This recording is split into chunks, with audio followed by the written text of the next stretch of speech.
Hey, my name's Aaron Ciotti. Everybody calls me Ciotti. Welcome to your daily Patreon stream. You lovely people, you. Okay. Did you guys hear those bi-blades? What do you think of that?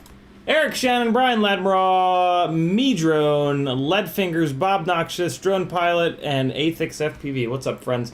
Eric Shannon says, what's the ideal weight for a 5-inch on 3-blade HQ 5048s? In my opinion, 600 grams, Eric, but it's pretty hard to get down that low. I mean, I don't know if there is an ideal weight. Heavier rigs have more momentum and more mass. Lighter rigs are more accurate. So it's a pretty personal preference. There's a lot of guys running around with like 700, 750, 800 gram rigs that love them. It's not for me.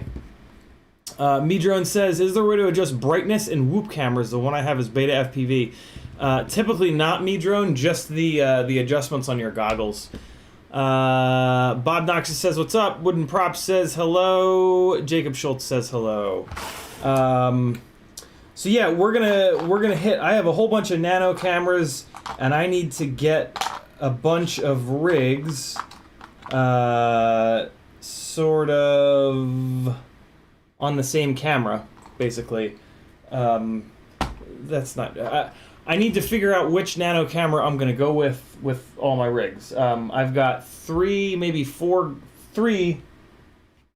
1, 2, 3... Is that 4? I have either 3 or 4 glides on Nano cameras, and they're all on different Nano cameras, and it's a real problem. So I need to pick the Nano camera that I'm going to go with and put it in all of them. I've started to figure out which ones I don't like. Yeah, so we're going to do that. And then we're going to do just a couple of minutes of work here on the Prototype 5. Chomper says, how many Nano cameras did you catch in the wild today? 1, 2, 3, 4, 5, 6, 7, 8. I think I have 8. Let's do a little bit of Prototype 5 work. I'm already caught up on the chat. We worked on it a bit last night, or yesterday rather. Well, no, I guess it was last night. We're just going to really quickly desolder these motors because none of these motor wires are really going to work. Well, that's not true. I guess I can leave these rear ones soldered up, and I'll just cut them. Oh my god. I'm gonna have to cut them really close to the motor. My god, is it really that long of a run? From the front to the rear? Jesus. Well... I don't necessarily want to cut them this close to the stator. I would need to, if I was going to cut them for the race wire, realistically I would need to go like that. Let me give you guys a little bit of zoom here so you can see what the hell I'm doing. Oh my god! So I would need to cut them like here for the race wire. Which is, I mean, that's awful short. I try not to usually cut them quite that short, but damn. I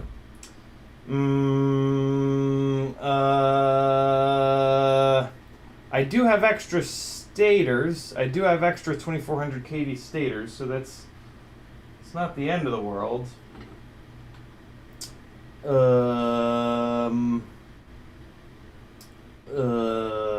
What should I do? What do I do? Well, if I just do this, I won't really have a choice. So if I just go like that, well, it's done, so, yeah. There we go. That makes the decision undecisionable, and now I might as well do the other one. So, here we go. Let's chop this one down. Oh man, this wire is all effed up here. Oh boy. Well, let's just do it to this one, and then I'll have to deal with it later. If I just make this decision, then I won't be able to back out, and I'll have to fix it. We're not going to get the Prototype 5 totally done here today, but that's okay. So let's just go here, and I'm going to chop this one in roughly the same spot so that there's just enough to get to the race wire. Okay, done. Now I can't go back.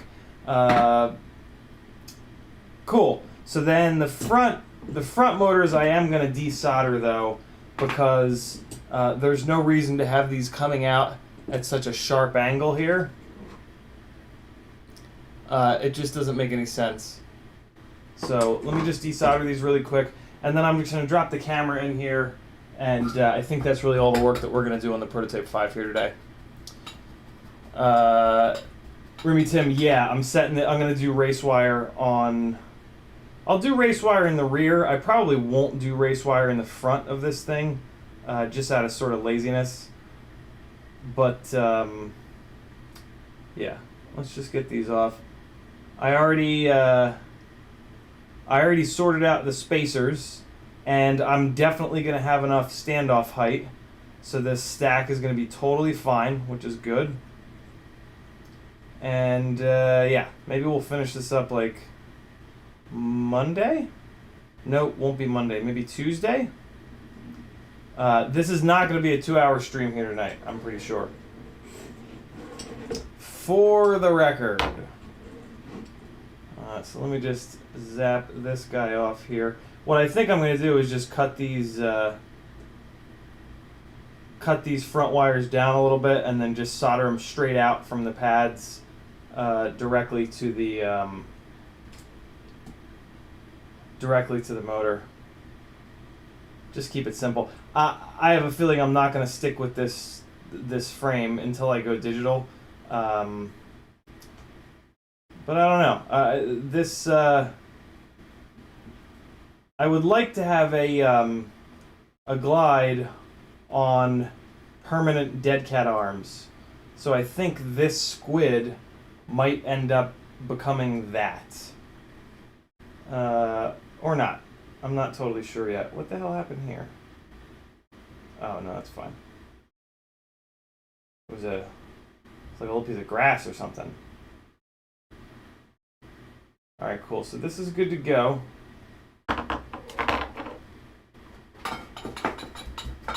And hang on a second.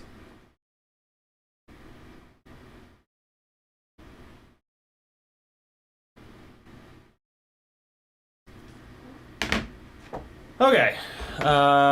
What's going on in the chat? What are you guys up to? What are you guys talking about? Oh my god, the chat is on fire. Don Ladd saying, hey, Chompers. Oh no, we got that. Jacob Schultz says, Foxeer Toothless 2 Starlight is amazing. Handles low light amazingly.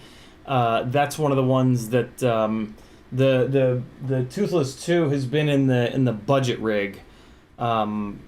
It's hard to compare though because the budget rig is on totally different motors and stuff, so it's tough. Athix Test Flu Shocker 5-inch was agile, decent punch on 3S, very cool. B-Man says, what's up? Ramdonko says, thanks to you, the FPV community, and Quality Flux, I fixed my issue today. Ports tab wouldn't save because of the hairline bridge at the receiver pads. You bridged for different RX view. How are ya?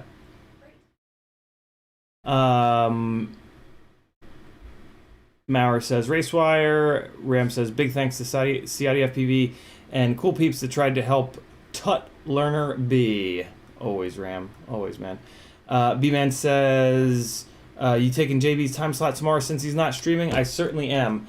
Let's do that right now before I forget. In case you guys are ever wondering what I do when I set up a live stream, here's what it looks like. You come in here, you go here, and you go schedule stream, and it asks you if you want to copy one, which is kind of nice as long as they don't screw it up. Sometimes when you go to copy one, it gets all jacked up.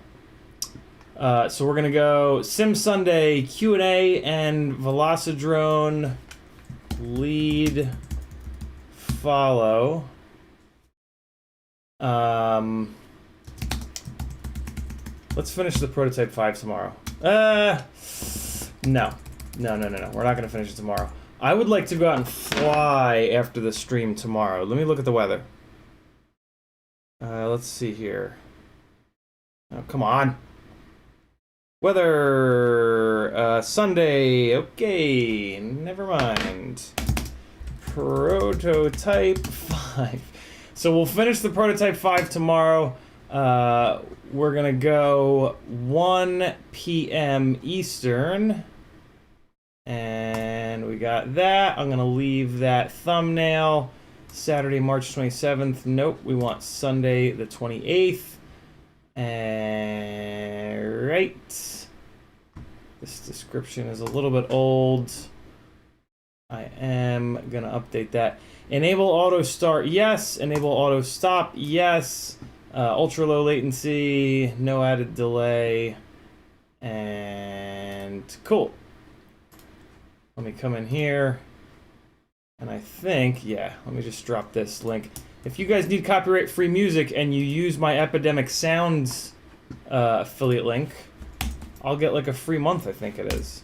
And as you know from watching these streams, they've got the best copyright-free music. DJ says, my bad, my OSD chip on the Xylo failed mid-flight. It's so annoying. Back in the market for a better stack. Acon everything, DJ. All right, caught up on chat. This is fine. It's throwing this message because I'm currently streaming. And so let me go back here, make sure it locked in. Sim Sunday, streaming software, March 28th, scheduled, public, monetization off, restrictions. All right, cool. So we're good to go. I can almost guarantee you that I forget and set up another new stream tomorrow. I'm not used to setting up streams a day ahead of time. Cool. So we're good to go. Back to the bench. Prototype 5. I chopped those wires down. Probably shouldn't have, but you know, it's already done. Trying to figure out how I'm going to run this motor wire. Maybe I'm going to run it in the front like that because I do want to keep it as far the hell away from the VTX as possible. This is basically just going to hang out here. Crossfire antenna down here. I'm probably going to need to remove because I hate SMAs. We'll see what I got. But yeah, we'll finish this tomorrow. Look, the stack is all nice and mounted up. I got a 3mm spacer underneath, and then the ESC, and then a 5mm spacer, and then the flight controller, and I've got just enough thread on the top there. So these M3 by 20mm screws are totally fine. And then might as well throw this camera in here, right? But in order to do that, where's the top plate sit? Top plate sits there. Yeah, okay. So I can move this camera way the hell back. I wonder if I'm going to get carbon in view. I hope I don't, but if I do, I'll probably move the camera forward a little bit. Who knows? We'll see. Let me just really quick, in order to get the camera screws in here, in these rear mounting positions, you got to remove these vertical standoffs. Kind of annoying, but not the end of the world. So I'm gonna drop this Micro Eagle in. This is going to be my, this is the camera that I've got more time in than any other camera. So this is going to be a good little test. It's a different rig, it's a different build, it's different everything. So it doesn't bother me having not a Nano camera in it. And it'll kind of be good to fly this with this camera as a, as sort of like a, not a test, but a control. Okay. So there we go with that. I just wanted to try to have like one less thing sitting on the desk here. So there we go. That is all set. We can plug that camera in tomorrow once the stack is all set. One less thing. Let's move this over to, oh wait, no. Let me put these front standoffs back on here. And okay, here's one.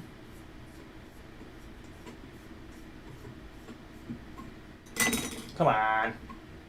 All right, there's one, and here comes the other.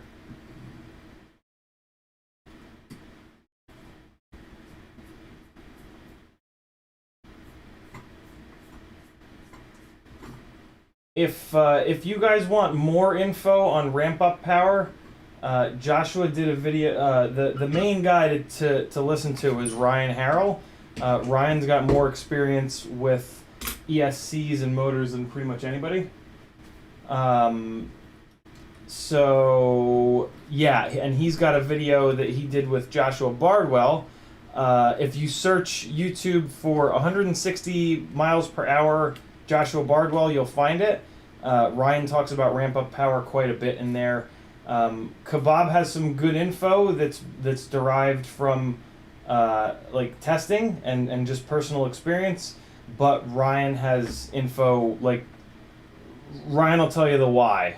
Kebab will tell you, like, his experiences, but then Ryan Harrell will explain, like, what's actually going on in that video. Mainly, though, this is what you need to know. Changing ramp-up power, you only really need to do that if you've got... It's exactly what Kebab said, like, wacky builds. With a proper set of motors and a proper set of electronics, there's no reason to change it. But sometimes you don't have a proper set of motors and a proper set of electronics. Sometimes you have a wacky, screwed up set of motors and electronics.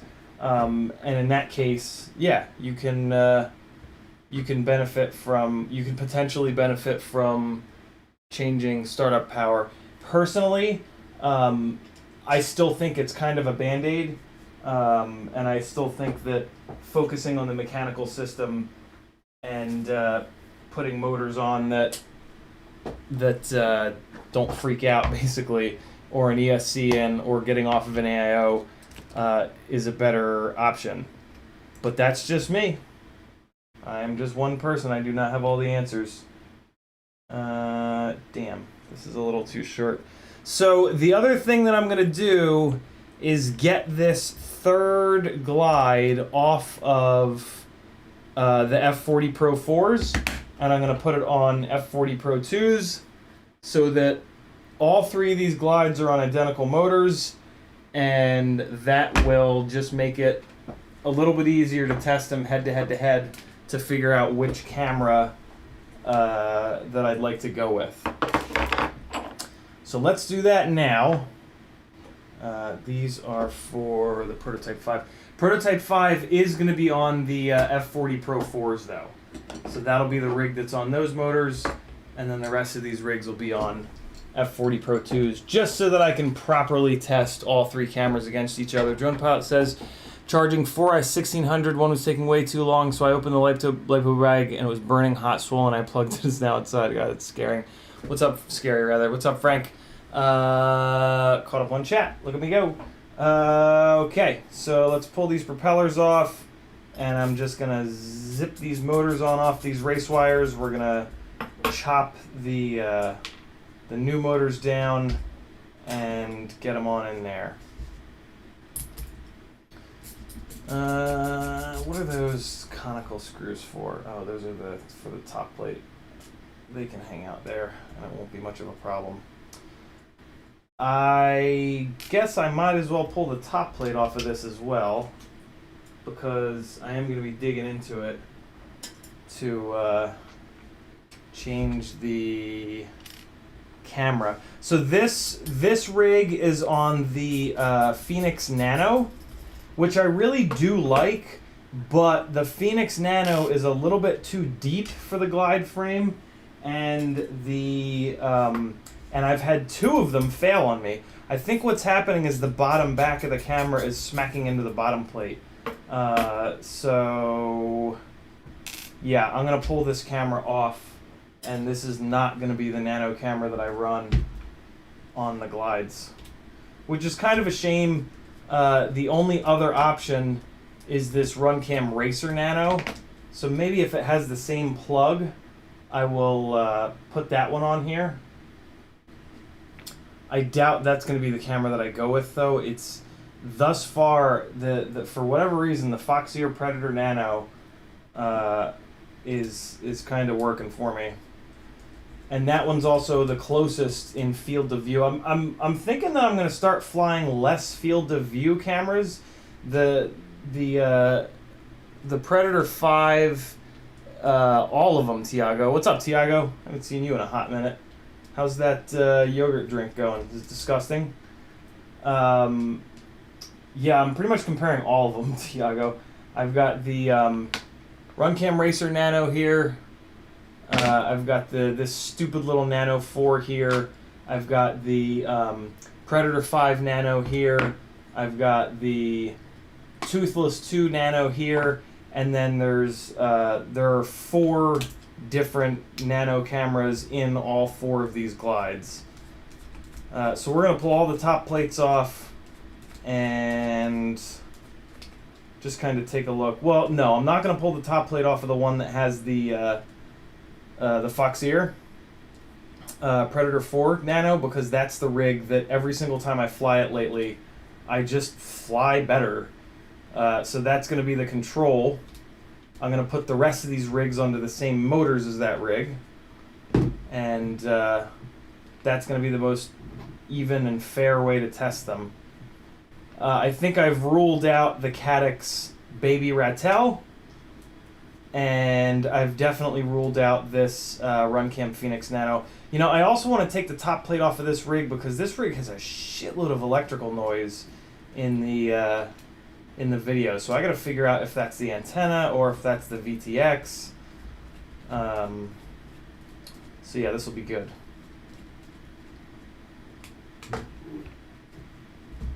Okay. Come on, get out of there. Jacob Schultz with 10 squigglies. He says, no question, just supporting the Go-To Fund.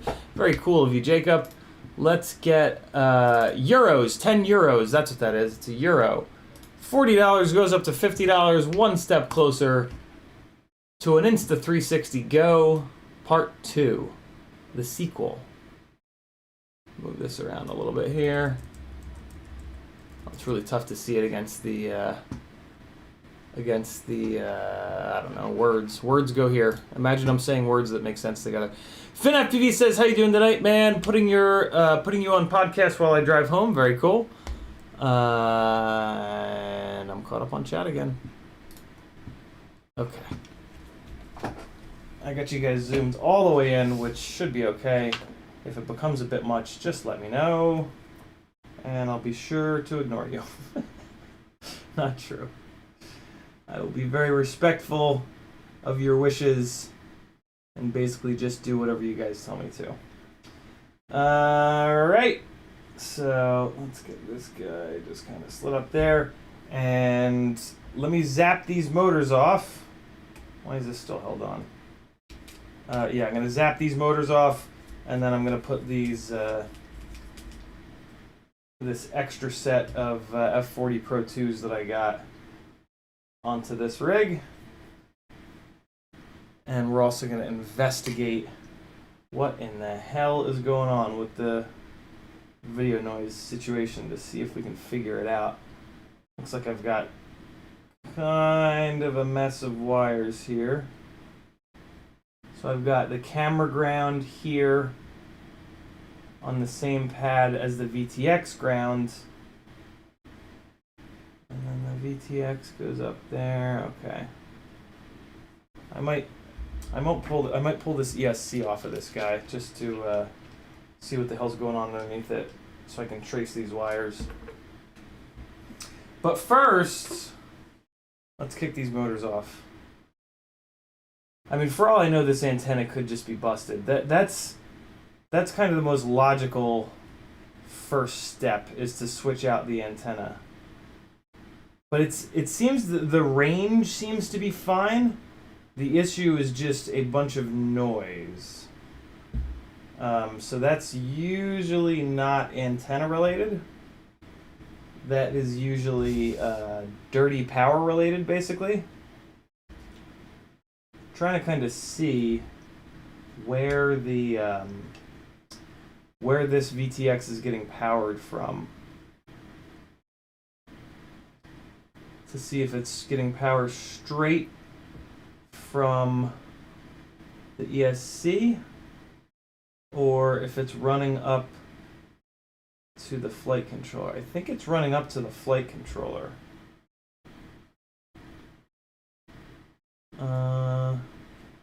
Let me see here. Let me unplug this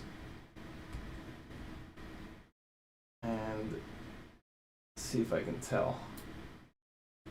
I gotta wait for the soldering iron to come up to temperature anyway. All right, so here's the black wire that's on the same pad as the camera ground. So let me just pull on this and see if that pulls on the plug header of the VTX, and it does. Okay, so the VTX ground and the camera ground are both on the flight controller. on the same pad, which is good. So that's typically the cleanest thing that you can do. And then my next question is, where the hell... It looks like the VTX is getting power directly from the pad on the ESC. Yep, there it is. Okay, so it's right up here, so it's getting power off the ESC. So that should be fine. I mean, technically, the camera could just be fucking up. Let me look at the camera video wire. Maybe that's kind of letting go. If there's like only one strand holding it on, could be causing some weirdness. No, it looks okay. Thought to check that because it's kind of wobbly here. It's kind of moving around a lot, but no, we should be okay. So the video line for the camera comes up here, and then it goes there, and then here is the video signal out. Let's see where that goes. Let's see if that's somehow butted up against a source of VBAT. So if I just pull on those, and just look under the ESC and see what the hell's going on here. There they are. Okay, so they're twisted up. And maybe what's happening, maybe they were sitting up against the, maybe they were sitting directly up against the ESC. So what I'm going to do is kind of peek them through the bottom there, and we're gonna see if that does anything. So I'm just pushing them down. I'm just pushing the video and the smart audio wire down away from the ESC. And there's a hole dead center in the middle of the glide frame. I can kind of push it into that hole, and then well, I don't know. Let me see here. Hold on. What if I pull them? What if I pull them this way?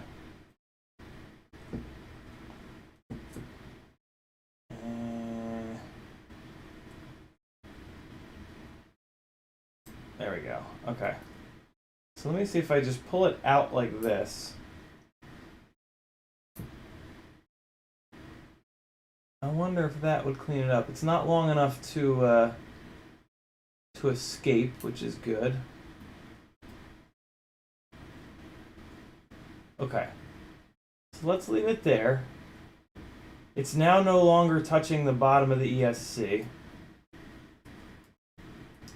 And I would love to just do a really quick test here. Let me plug this back in. Before I go changing anything, let me just do a quick test.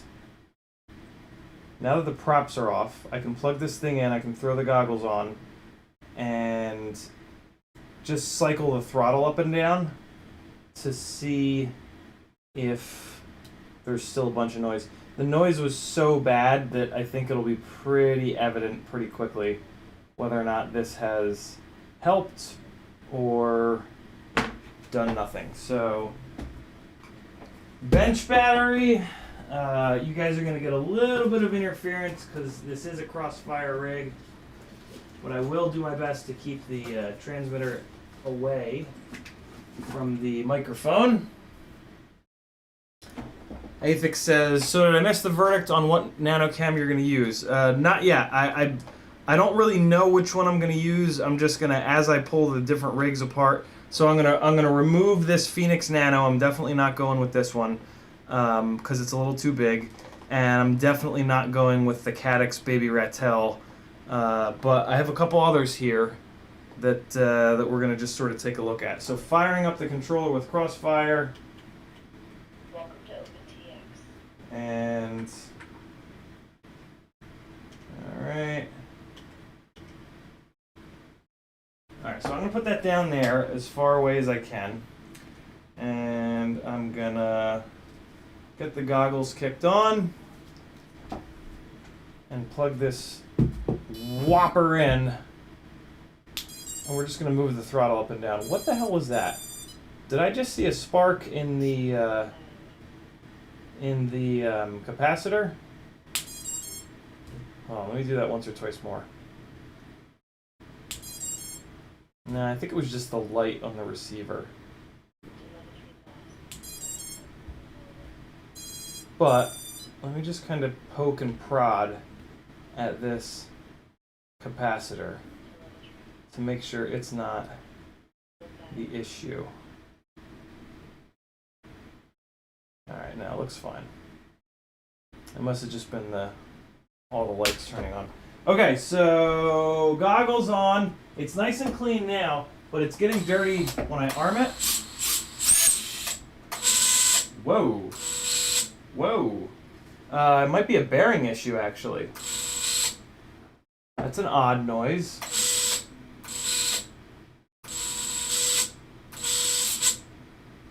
He's getting hot.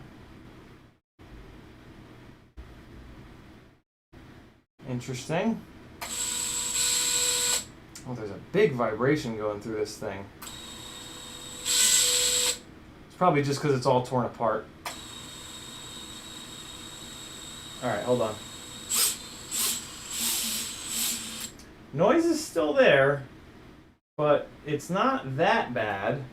Let me move some wires around and see if it gets worse. This is one way to kind of troubleshoot noise. Sort of just move some wires around and see if the noise gets better or worse.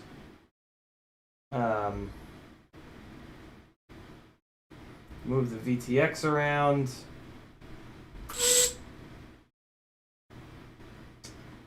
Huh. I think it might actually be a bearing issue. Let's switch the motors. This will be an interesting test. Let's switch the motors, and then we're going to do it again. We're going to do this test again, and we'll see if the noise is better or worse. Sometimes a really bad bearing will send a bunch of electrical noise into the system. It's kind of crazy, but it's true. Ooh, let me do this. Let me spin the motors up individually to see if there's one motor that's more screechy than another, because that's a sign that the bearing on that one motor, like the high-pitched noises, are what you want to listen for a bad bearing. So we're in turtle mode. Arm. That's nice and quiet. Nice and quiet. Nice and quiet. No.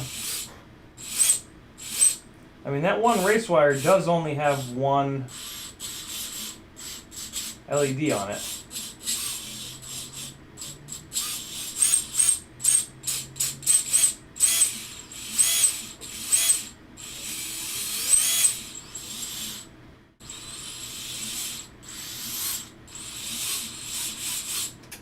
Interesting.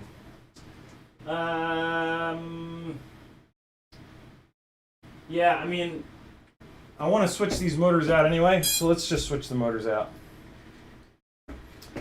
It's something that we're going to do regardless, and it'll be a good little test. Get some flux going. If you don't have a flux marker, ooh, that motor got a little warm. If you don't have a flux pen, scroll down into my description and buy one from Amazon. You absolutely... Oh, I'm an idiot. I'm putting it on the wrong pads. You absolutely need to have one of these. If you don't have a flux pen, you're making your life needlessly difficult. Just trust me on this. Alright, here we go. Clean the tip of the soldering iron.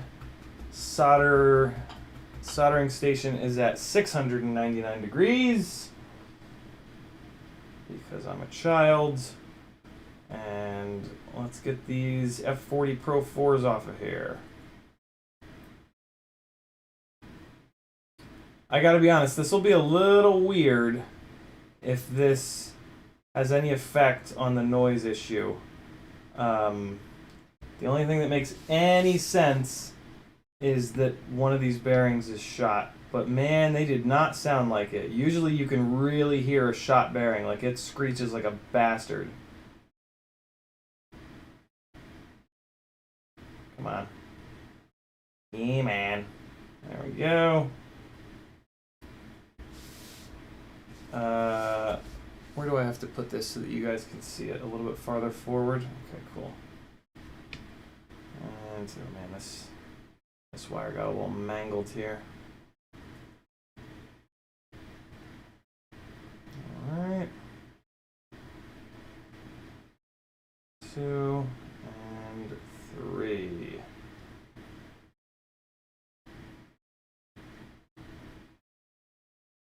Okay, and the last one to come off.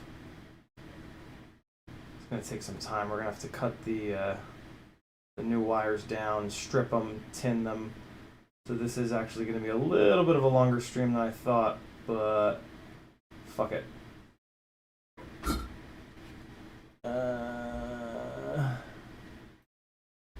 Okay. Well, alternatively, nah, that would take just as much time. This is fine. This is fine. Let's poop these motors off. And we'll start working on the new ones. Wow, I cranked those down something fierce.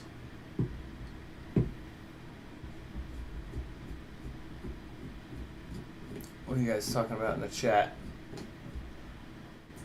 Anything interesting? I guess I should change the title of the video to glide motor swap as well, in case anybody wants to see that. Leave that one in there. All right, so we got one. Oh. Use all sockets on this one. That's interesting. Swear to God, I do subtly different things every time I build. It's very confusing. I look back at it sometimes. I'm like, why did I put one of those there? I guess I did this for strength because it's on the front arms. I don't know. This is the rig that I broke the base plate and swapped the base plate out on. So I was probably. What the hell is that? Robert Davis says, Ciotti, someone told me you tell everyone you from Rich, Connecticut, but you're just a bridge and tunnel rat from New Jersey. You're not from New Jersey, are you? Who the hell is saying that I tell people that I'm from Connecticut? I don't even know if I've ever been to Connecticut. I was born in Princeton, New Jersey, and then my parents very quickly moved to Trenton, New Jersey, and I grew up and went to school in Trenton, New Jersey until I was like, until I got done with college, and then I moved down to Cherry Hill, New Jersey, and lived there for about 10 years, and then when I was 33, I moved to Charleston, South Carolina. Stayed there for about 5 years, and then I moved here to Atlanta, Georgia. Who the fuck is saying that I lived in Connecticut? Where? I mean, there's like, I don't think I've ever said the word Connecticut for that to even be like misconstrued. That's very confusing. Why anybody would ever say that? Weird, man. People just be making shit up. I guess I don't know. It's very confusing. Very, very confusing. Robert Davis is in Monmouth Keyport. Ah, very cool. Yeah, I was mainly a Central and South Jersey kind of guy. But I am familiar with your area as well. Alright, 4 motor... Oh, wait, no. We got one more after this. Holy Christ, I really cranked this down. Good God. Alright, there we go. Oh, you were joking about Connecticut, okay. I was like, what the hell? I mean, it's not the weirdest thing I've heard. People, like, I've had people be like, yo, somebody said that you said this. I'm like, what? What? It's very confusing sometimes. Being an internet personality, although I don't know if I can really call myself that with 5,000 whole subscribers, but It's very strange. It's very strange, the things that people will sometimes ask me. I'm like, where did you get that from? What's going on in here? Is this thing all jankied up or what? Come on. I'm trying to do this fast. Cooperate. Cooperate, damn you. There it goes. And you guys aren't missing anything. From Jersey, you recognize CiottiFPV's accent. Yeah, right? Although I have just as much of a South Philly accent as I do New Jersey, but the South Philly accent is from my father, who still says wooder, W-O-O-D-E-R, instead of water. The South Philly accent, when I was in college, I got poked fun at about, and I made like a conscious effort to kind of get rid of it. But the New Jersey accent is not as... I mean, I went to college in New Jersey, so it wasn't poked fun at all.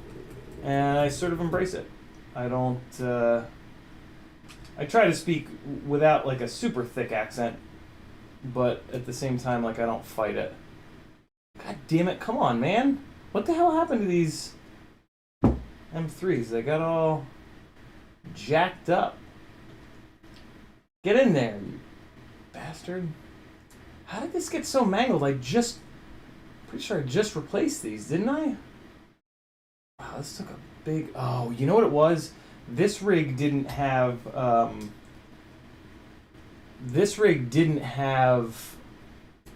foamies on the front.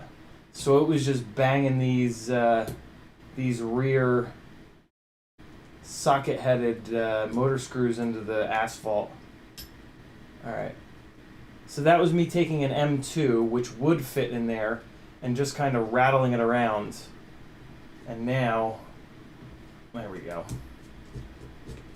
Yeah, these socket heads do a really good job resisting being stripped out, but man, if you bang them on the concrete a couple times, they will still definitely become a bitch to remove, that's for sure. Oh, come on. Oh, god damn it, come on. Come on. Stop. Stop, super secret Impulse RC foam. Don't be a dick. Don't be a dick, Impulse foam. Oh. No, no, no. No, no, no. Don't be a jerk. Be cool. Be cool. There it goes. Okay. Okay, F40 Pro 4s are off. Robert Davis says, you went to Brookdale? I did not. I went to the College of New Jersey, which when I started going was called Trenton State College. That's how long ago it was.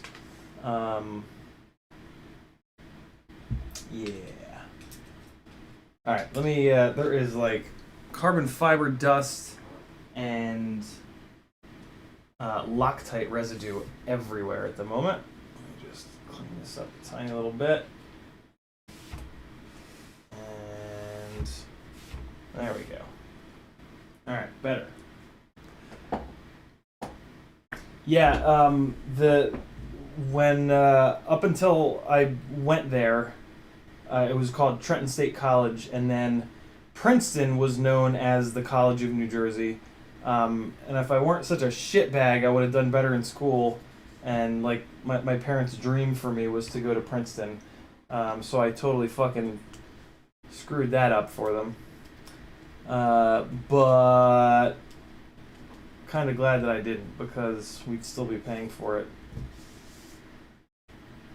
And yeah, that would have drastically changed. Well, maybe not. Maybe I would have gotten a really decent job with a Princeton University piece of paper and been rolling in the deep by now. Shit, I said that I was gonna leave the camera and then I forgot. Let me just stuff it back in here. Alright, that's fine. Doesn't have to be pretty. Okay, so let's get this fresh set of Pro 2s going here. I'm just going to do these one at a time, which is not the most efficient way to do this, but it's how I'm going to do it anyway. Shouldn't take that long. So what I do is I just nip one of the wires to measure it out, and then I just hold them straight and then chomp through all three.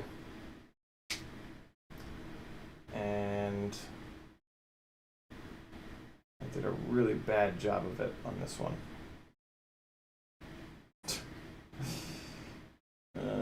Come on. I cut them very crooked somehow. Alright, that's better. Very, very crooked.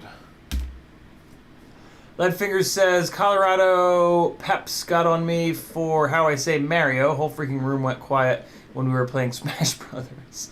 FPV Trucker says, what's up? Replacing AIO QVS while listening. Believer that AIOs are crap. Vendor gave me a $60 credit. Best of luck, FPV Trucker. You're gonna need it.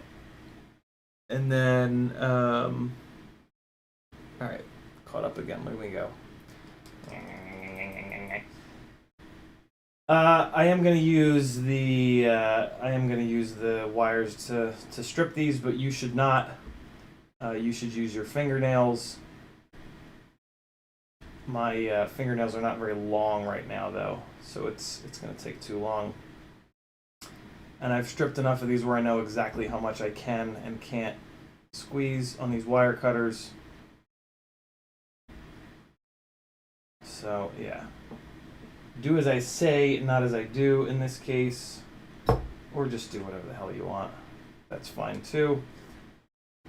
Okay, I'm just going to tin these off the side of the desk. You guys have seen me tin wires 1,000 times. You put the soldering iron below the wire. You add solder through the top of the wire. The idea is to push the solder in through the strands of the wire. And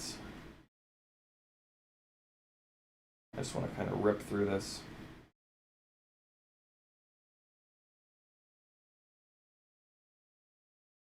Second one done, moving on to the third.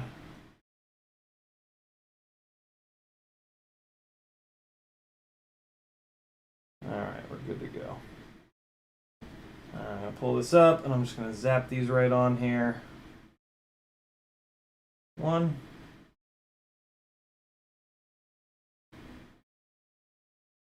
That was really shitty. So that was moving all around as the solder was cooling down, and that is bad, bad, bad, bad. That is how cold solder joints are created. You got to make sure, if nothing else, the most important thing to soldering is as the solder is going from a liquid to a solid state, you have to be holding the wire very, very still. Even if the solder joint looks like ass, as long as you are holding the wire still, it's probably going to be a strong connection. And the having the connection be strong is kind of all that matters. Doesn't have to look good, just has to be strong, is what I always say. It helps if it looks good, but if it's strong, I'm happy.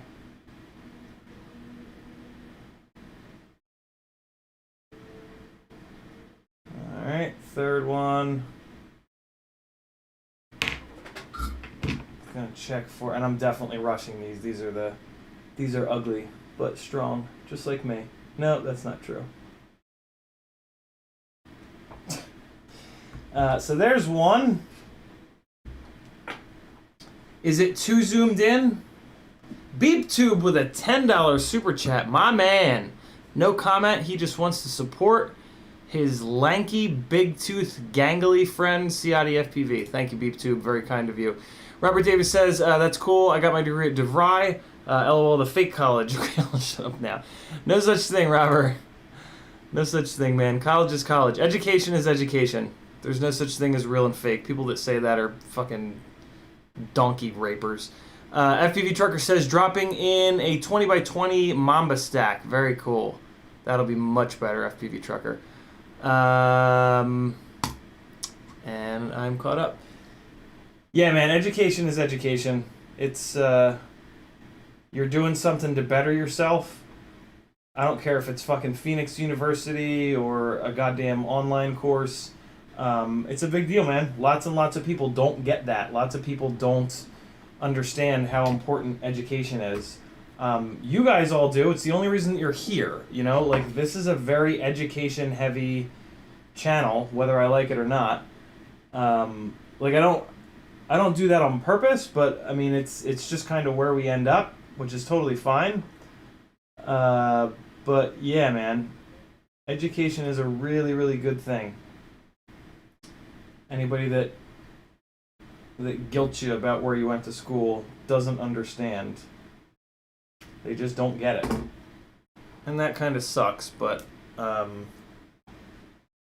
we've been told that if you don't go to Harvard or Princeton or you know that you threw your money away, or I mean, a lot of people like, oh, you went to college or you wasted all that money. It's like, well, no. Even if you didn't learn anything, even if you're not in a field that that you majored in, the experience of choosing to go learn a bunch means a lot. And like when you go to get a job and they see that you have a degree, if nothing else, it says to them that you're a person that has a thirst for knowledge, right? And that's a really good thing. Like, talk about like people that are teachable. That's a big deal. That's something that managers always look for.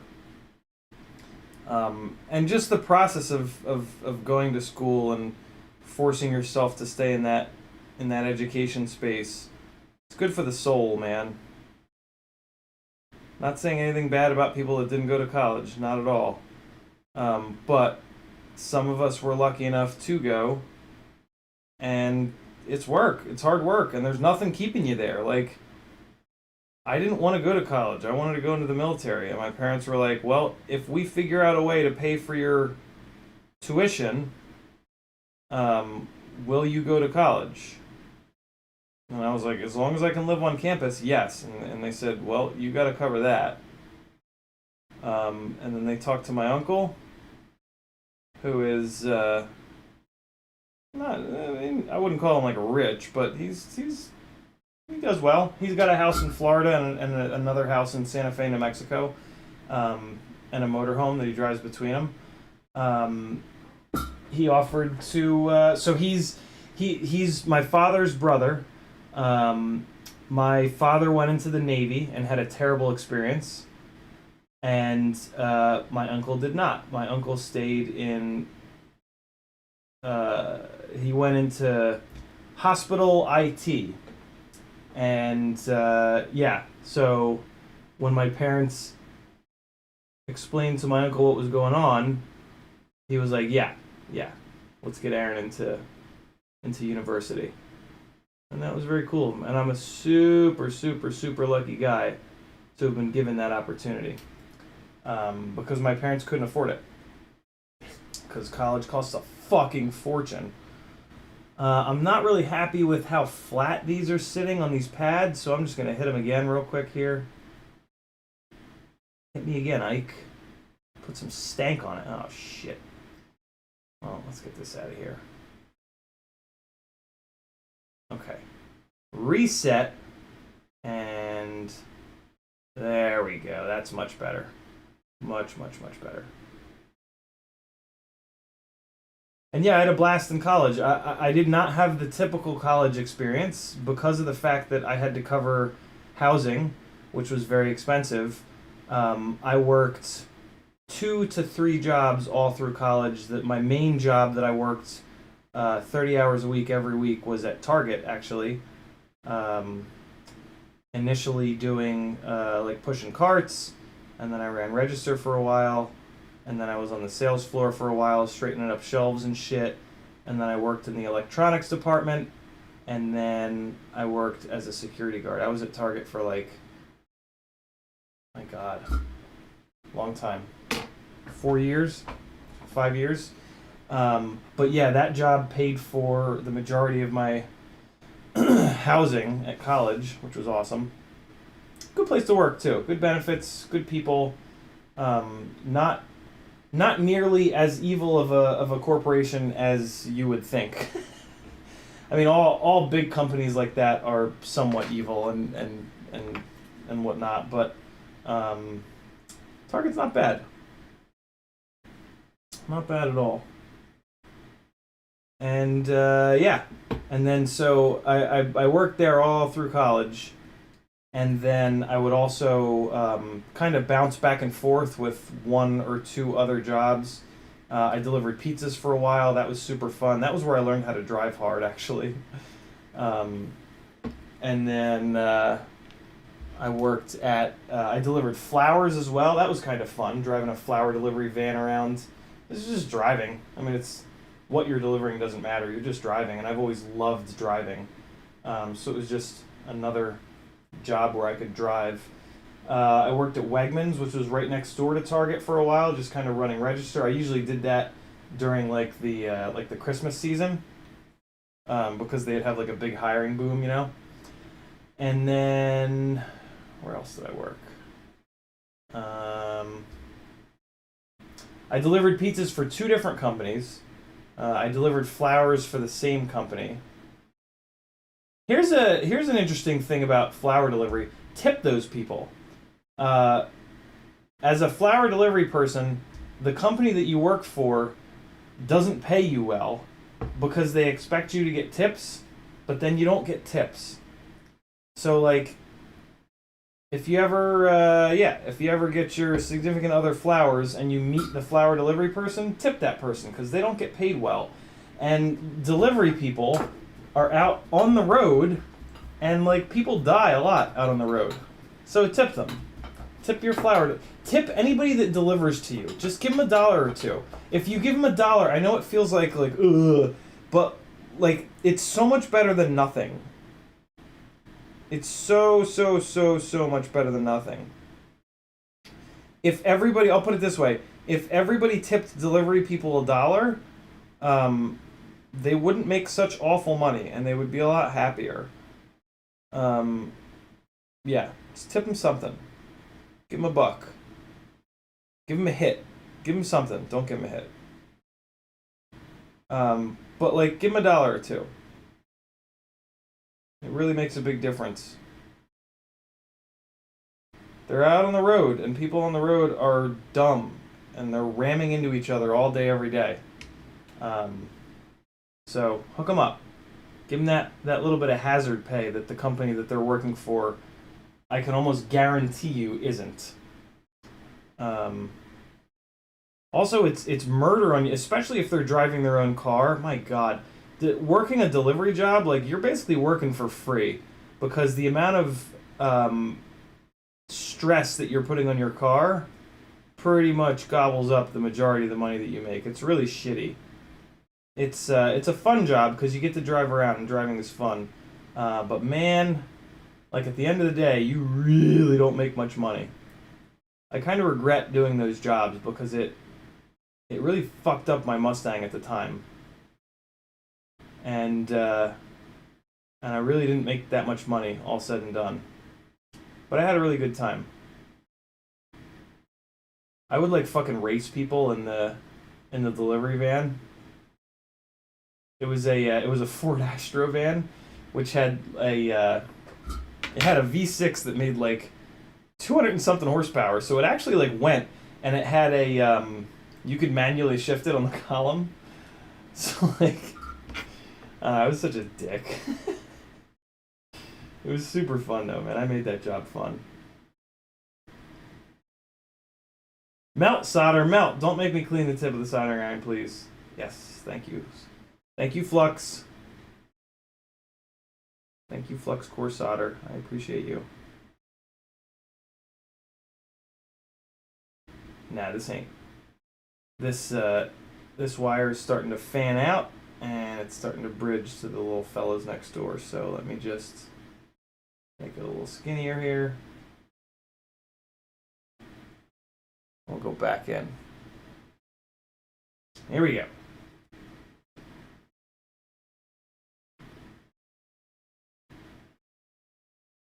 Yeah, it's funny. I look back, and I had a lot of different. It's crazy to like look back and realize how many different jobs I've had. It's cool.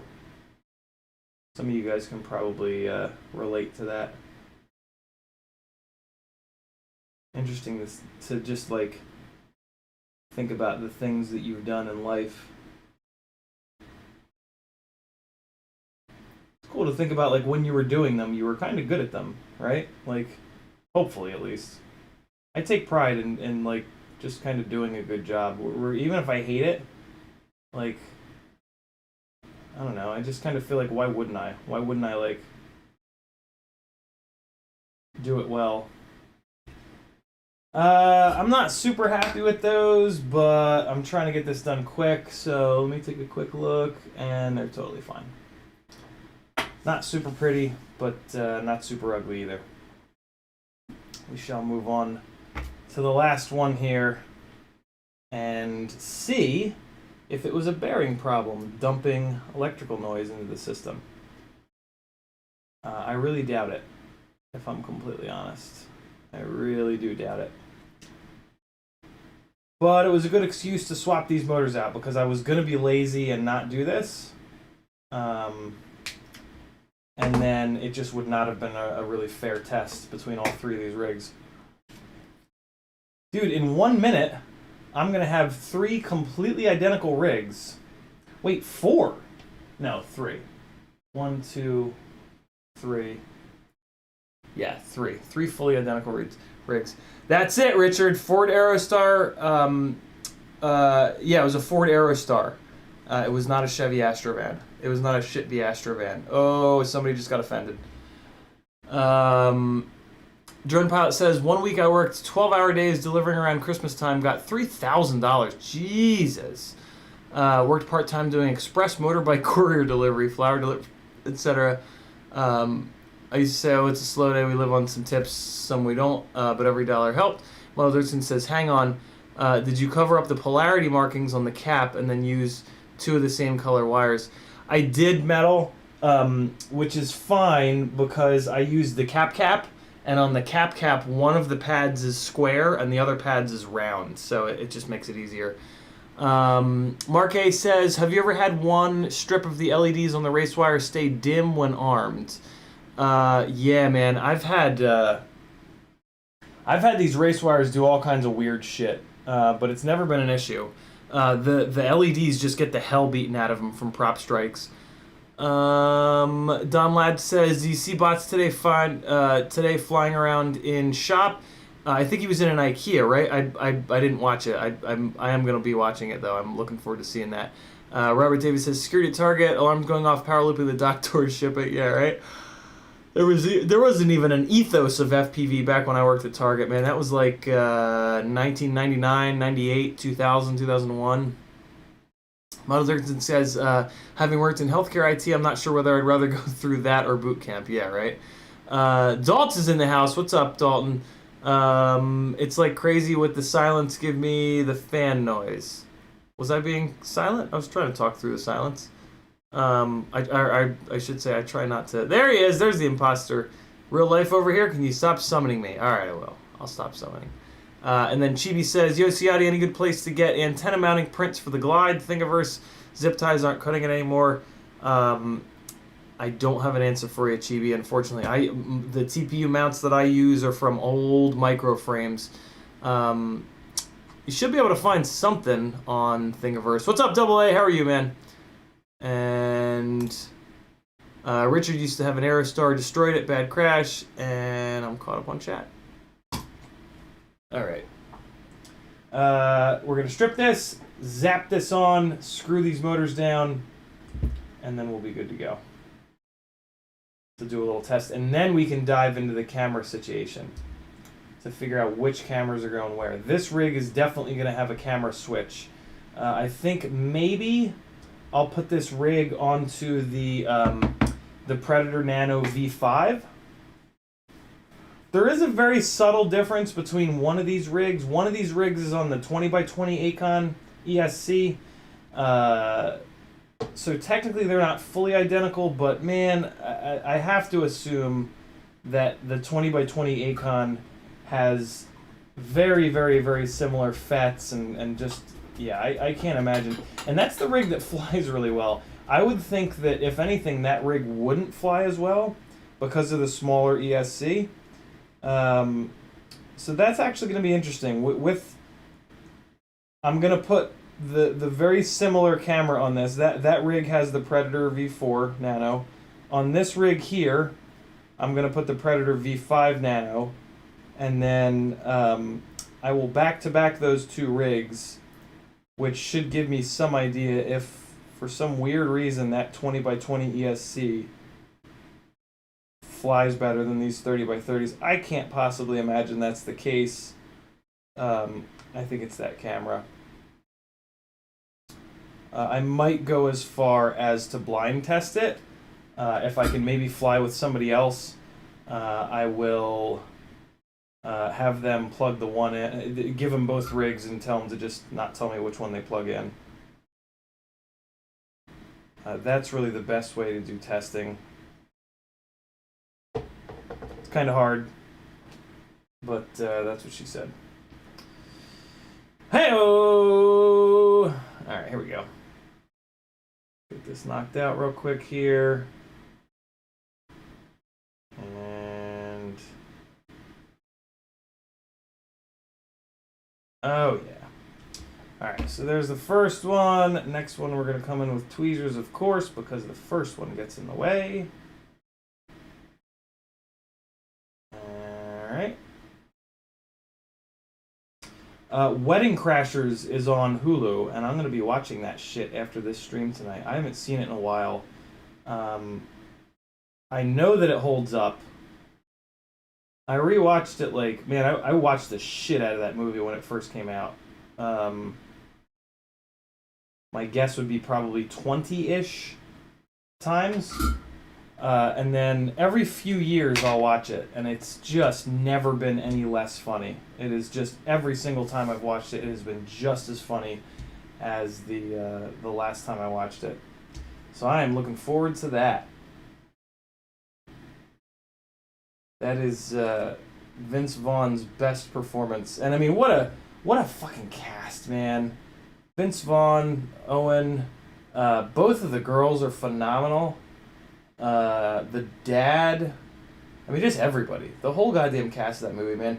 That little time period there, I'm very lucky to have been the age that I was when those movies came out, because I got to I mean, like, it's kind of the golden age for me. I guess everybody can kind of say that there was a golden age for them, but I don't know, man. Those movies really hold up well. So the wires are a little long on this one. Let me see if I can scooch the LED race wire back just a little bit, because this is a little ugly here. Come on, VHB, let go. Just this once. I just need you to be cool, just for a second here. Come on, just come up and off. Fart. Come on, you fucking fart.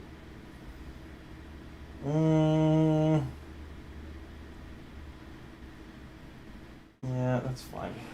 That's fine. It's gonna be alright.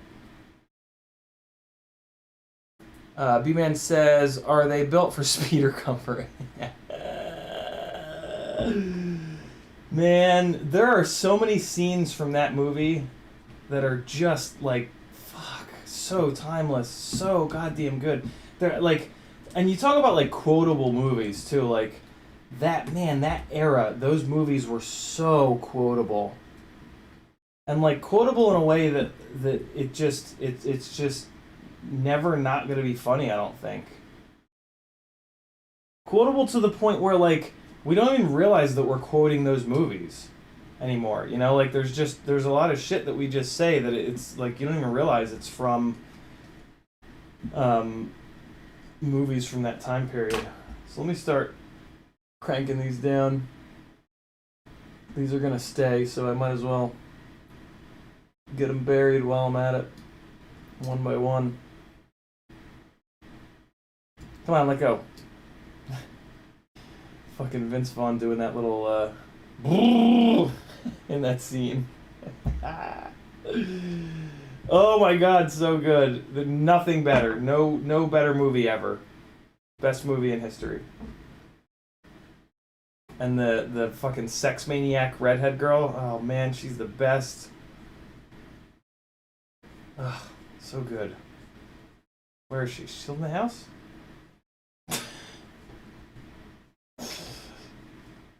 There we go. Alright. Catching some threads there. Cranking it down. Cranking this one down. I don't know if you guys can see me, but I'm just kind of rushing through this. I just want to get this knocked out real quick here. And in the back here, we've got a single titanium, which is probably not a good idea, but whatever. It's already in there. Fine. It's going to be fine. Are they built for speed or pleasure? Oh my god, so good. I'm just going to stop this stream right now and go watch. Sorry, guys. Blame B-Man. Greg Womack says, if I'm on the right UART, what would keep the receiver from talking to the flight controller? Receiver is bound, but no stick inputs. For me, I usually have the wires reversed. That's my favorite thing to do on the Crossfire. Because the only other thing, if you're on the right UART, the only other thing it could be is the protocol is set wrong in the confirmation tab. But yeah, usually I check that, and then I check the UART, and I double check the UART, and I triple check the UART, and then I realize that I put the Crossfire wires on backwards, so that the in is to the in and the out is to the out, and you need the in to go to the out and the out to go to the in. So yeah, that's the thing that I do most often when that's the issue. And sometimes I'll try to get around it by going into the Crossfire Lua and just switching the in and out, and that never seems to work. And then it just ends up wasting time and pissing me off when I could have just desoldered the goddamn wires either at the Crossfire or at the flight controller in half the time. So that has now happened to me enough times that I no longer go that route. I typically just go directly to desoldering the wires and swapping them around. Yeah, get in there. All right, cool. Last one. I just heard the distinctive sound of a magnetic motor bell picking up screws that are on the table. And now that I look down, I see that that's what's going on down there. There we go! We got a new set of motors on a Glide, and there are the screws that got picked up. Everybody is spinning nice and freely, IP freely. Let's see if there's less video noise. Transmitter coming on. If you guys get any interference, it's because of Crossfire.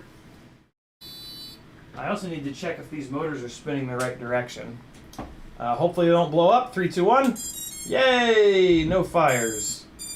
Oh man, this race wire up here doesn't have any working LEDs left. That's kind of awesome. Come on. Okay, why would it not? Oh, because it was on turtle mode. Whoa! Alright, let's hold it in. It's just... Oh god! So I think there's motors not spinning the correct direction. Let's go into turtle mode. And let's see what direction these guys are spinning. Yep, not spinning the right direction. Not spinning the right direction. Alright, come on. Ooh, that one's... Wait, no, that's not spinning the right direction either.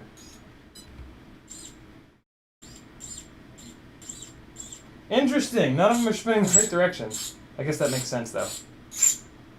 Oh, these are also now 2400 kV motors. Ooh, okay.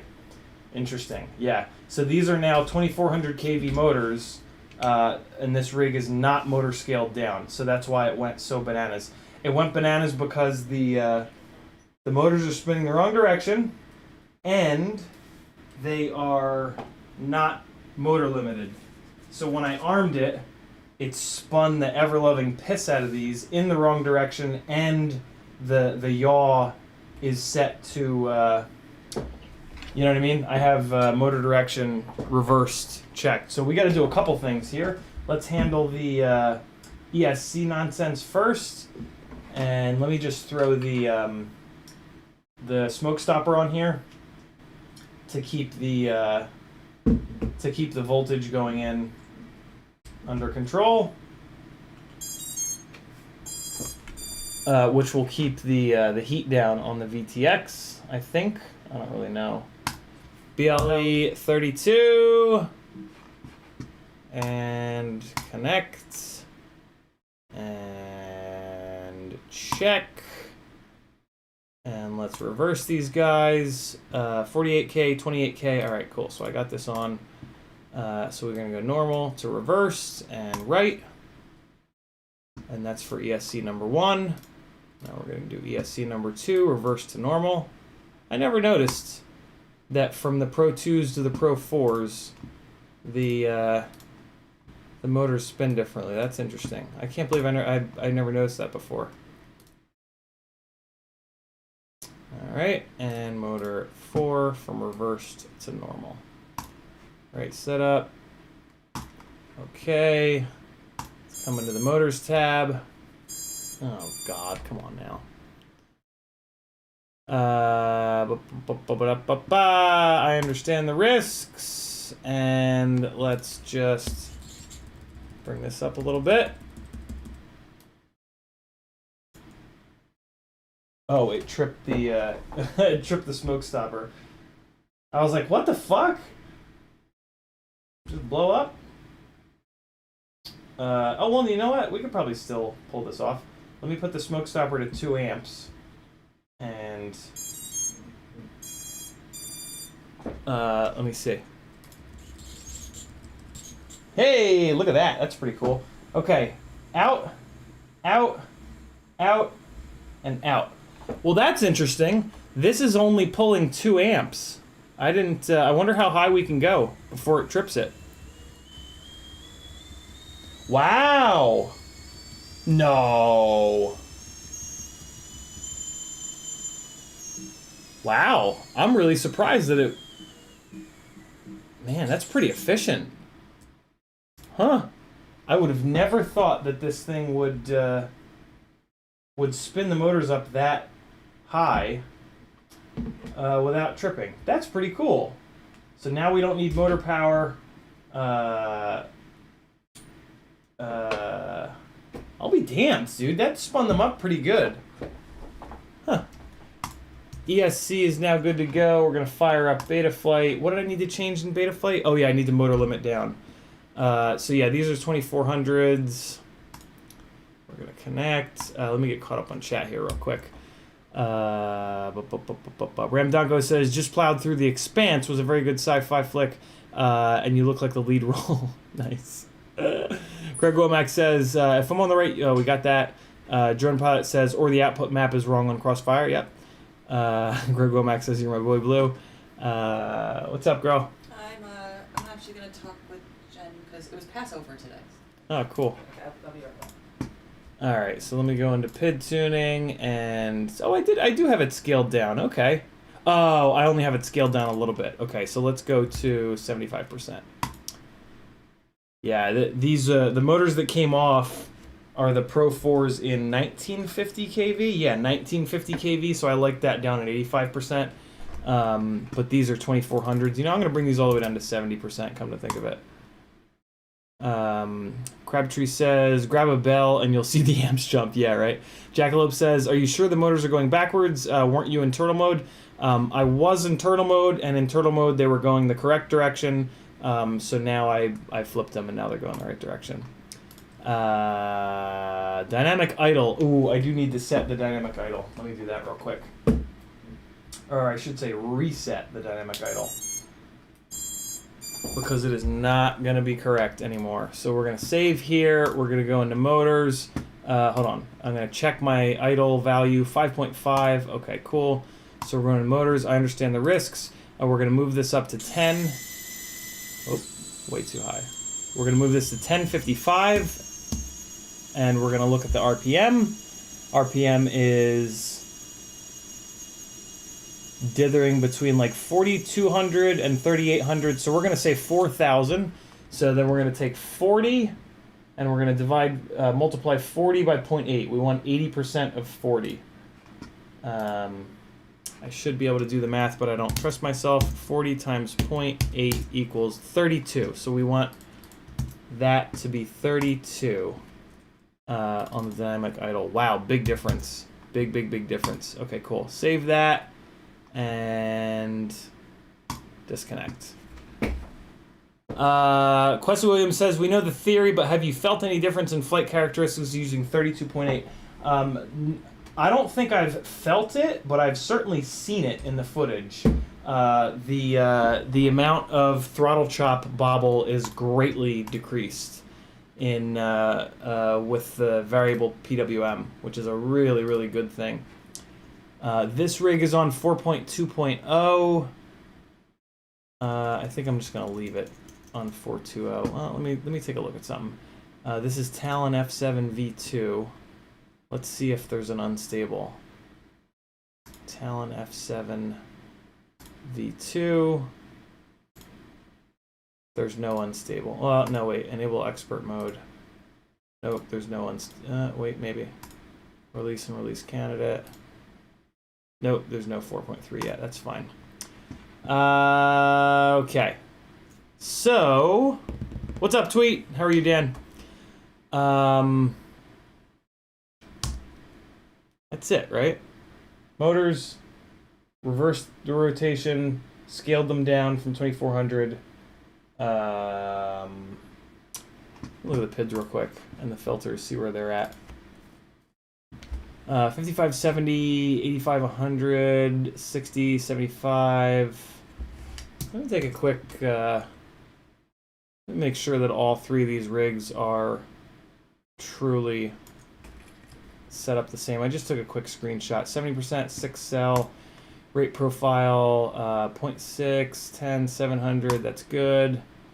And then I'm gonna take a quick screenshot of this as well, just to make sure these rigs are all totally normalized. But yeah, this should be it. Gyro's turned off. Gyro low pass filters turned completely off. D-term filter kind of aggressive at 1.2. Yaw low pass on 0, 200, 80, 350, 2 harmonics and 100. RPM filter minimum 100. Let's kick that up to 200. And take another screenshot here. Okay. FPV trucker, basically the dynamic idle, just don't use it. Don't use the dynamic idle. I only turned it on because it's on the other rigs and I don't want to turn it off on everything. I have half a mind to turn it off on everything though. It doesn't really seem to do much, if anything, and none of the black box guys are using it, so I don't think you should use it. But it basically just sets how low the motor will spin to make sure the motor doesn't spin so low that it desyncs. Yeah, I don't know. Nobody's really talking about using it, but it hasn't caused any problems. Lead Fingers isn't standard 150 dynamic notch Q with RPM filtering. Why did you change?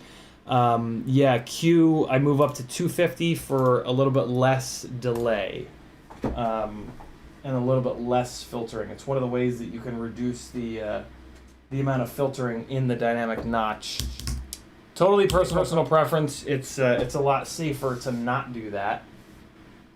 But I'm shooting for a little bit better prop wash performance, and that's one of the ways that you can do it. Okay, so let's see what happens when I arm it this time. It's on turtle mode. Hey, there we go. It's doing that weird thing. Let's see how the noise is looking in the goggles. Maybe it's better. Nope, no better. Okay, good. So that means the noise, I'm seeing the noise moving around when I touch these wires up here. So I think it has something to do with this.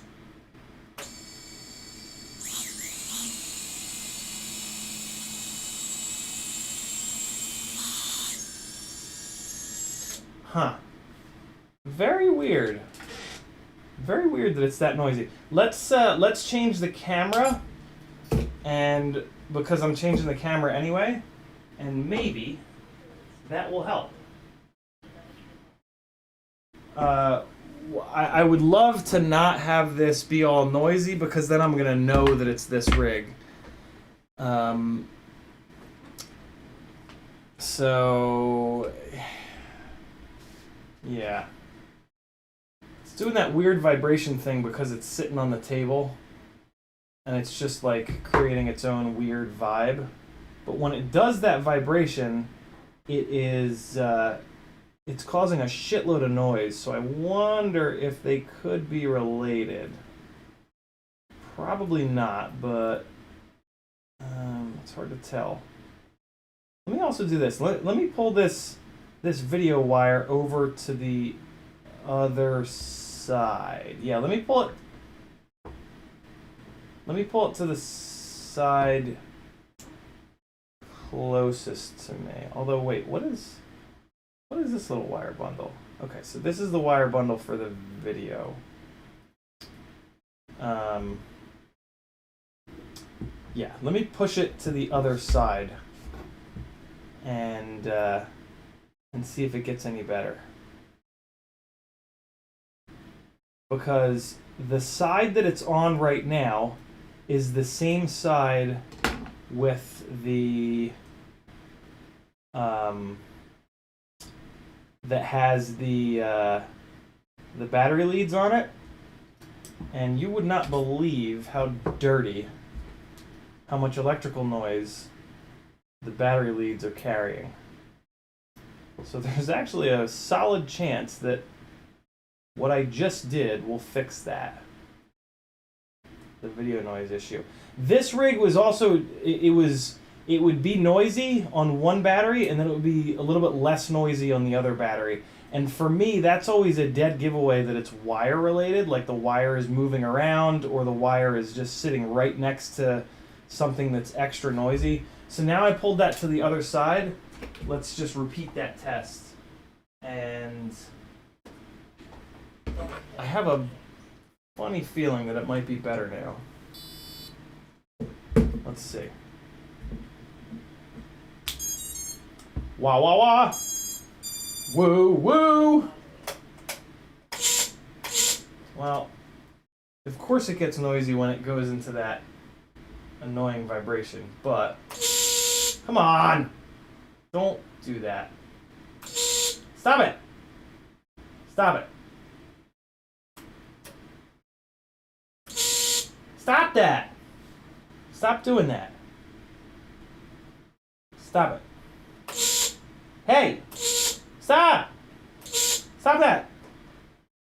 Stop doing that.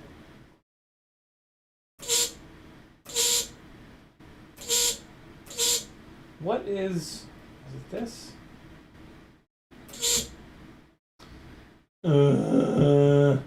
Why are you so angry? Hold on, what if I hold the flight controller?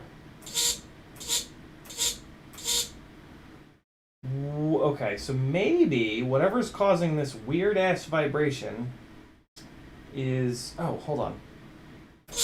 No. Interesting. Okay. I'm a little weirded out now. What is causing that weirdness? Is a question that I need to answer.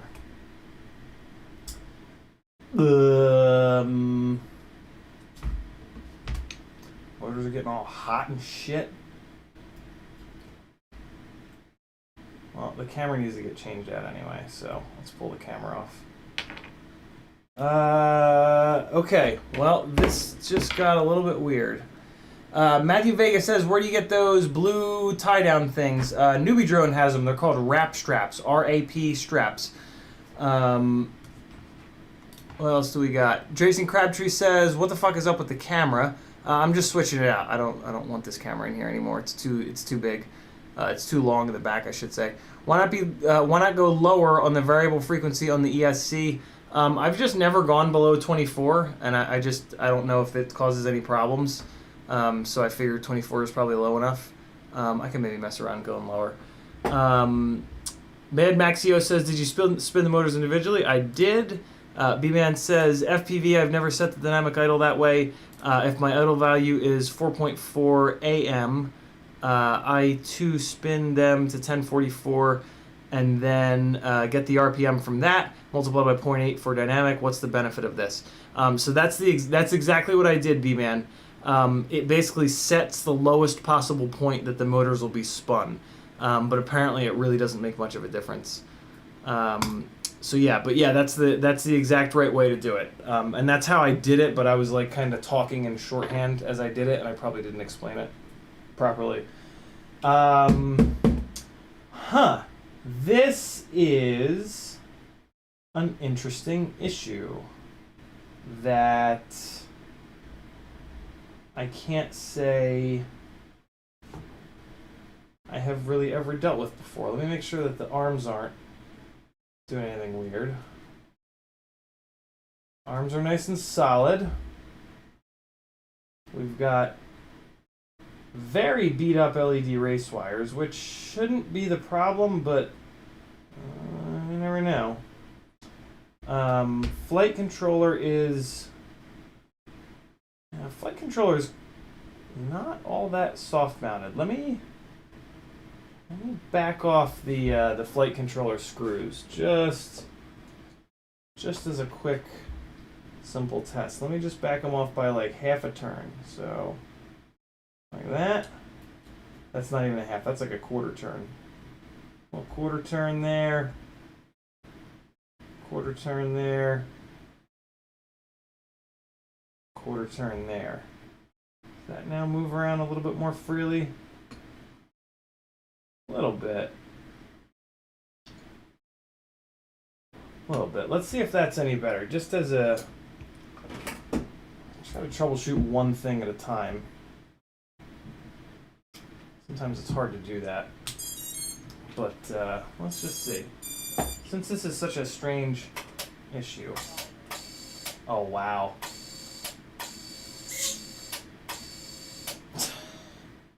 This is why you troubleshoot one thing at a time, boys and girls. Wow. That was it. That was it. Son of a bitch. Well, so let's see if the noise is any better. So yeah, the soft mounting wasn't effective enough on the flight controller. Oh well, now there's no camera. Well, that's actually okay. I can see the noise in the gray screen. Noise is still there, but I want to say it's not as bad. So I'm actually going to leave it. You can't really tell, and you can't really tell with the noise until you get it up in the air. So I'm going to leave it. We're going to swap the camera out, and we're going to move on. Wow, dude! I thought that so here's how that happened. Here's basically what happened with that little troubleshoot. Every once in a while, I will grab the flight controller between my fingers and just kind of move it around. You see how like it's not actually moving, but my fingers are moving, and like the flight controller should move a little bit. Like it should have a little bit of movement to it. And when I grabbed this and went to wiggle it, like it was solid, like buried.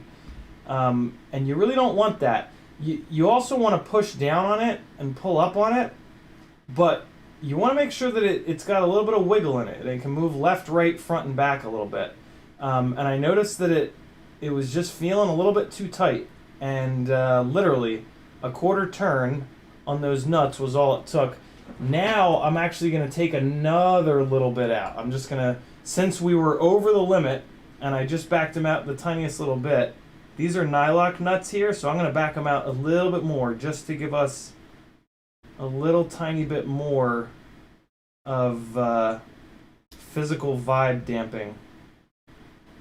Basically, this flight controller was hard mounted a minute ago. The nuts were tight enough where it was essentially a hard mounted flight controller. Can you see the flight controller moving now when I push on it? This is what you want to see. Alright, ready? See how the flight controller is able to move when I push on it now? Just a little bit, but it is able to move. A minute ago, it wasn't moving at all. I'll push it from the other side. Ready? It's really hard to see because the whole thing moves when I push it, but yeah, it is able to move a little bit left, right, front, and back now. And that's really important. It's really important to have a little bit of give. You can I can see it on the little rubber grommets there.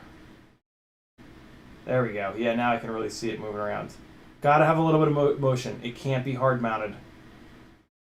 They do not work when they're hard mounted. Very cool. Very cool little troubleshoot in real time. Damn. I'm glad that was the first thing I did. I was about to go down the goddamn rabbit hole. That's also a really good example of checking the mechanical shit first, right? Because like that could have turned into like, oh, let's go into the filters and change the filtering and change the PIDs and change all this other shit, and that would have been an absolute nightmare because there was a physical issue that we would have ignored, and we would have crippled the tune rather than fixing the mechanical system. So yeah, always fix the mechanical system first. This RunCam Racer Nano 2, I think. I'd said that I was going to put the Predator in this rig, but I've changed my mind. I think I'm going to put this guy in here because it's already wired up with a plug that I think is going to work. Is this the right plug? What's that, a 4-pin? Yeah, this plug is going to work. So yeah, this one's going to get this RunCam Racer Nano. I think. Is this the correct plug? Yes, it is. All right, cool. Yeah, so this one will get the Racer, and then the other one, I'm gonna rip the.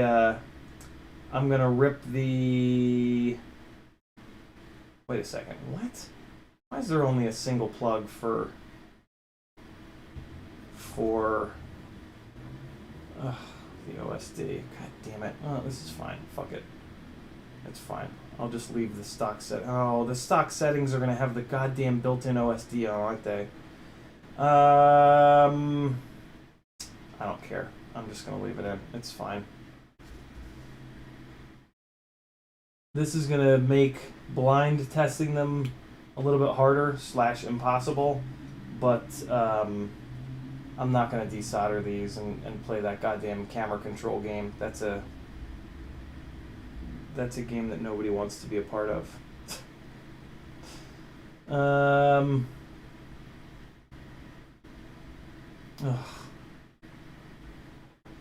Oh my god, it's gonna have the stupidest OSD. Well, let me put power to it, and I'll see how dumb the OSD elements are. Okay, let's see how stupid this looks. Why do they turn the goddamn OSD on from the factory? Oh, okay, it's not that bad. It just has the word RunCam on the bottom. So, like, I'm gonna know which camera it is, but... I'll just try to ignore it, I guess. God damn it, I really hate that they moved away from just having the fucking external remote. They have the plug header in here. I could... Oh, cool. Oh, RunCam. Yes, RunCam. Yes, RunCam. Yes. So they give you this. They give you this, which is 4 and then it's got the remote, and oh, RunCam, you are the best. You are the best. All right, cool. So I can just really quickly plug in and turn the OSD elements off with this little connector thing here. Ready? So take this, plug this into here, and then plug this guy into the camera, and then plug a remote in, turn the OSD element off, and then I'll take this little, I could leave this hooked up, but screw that.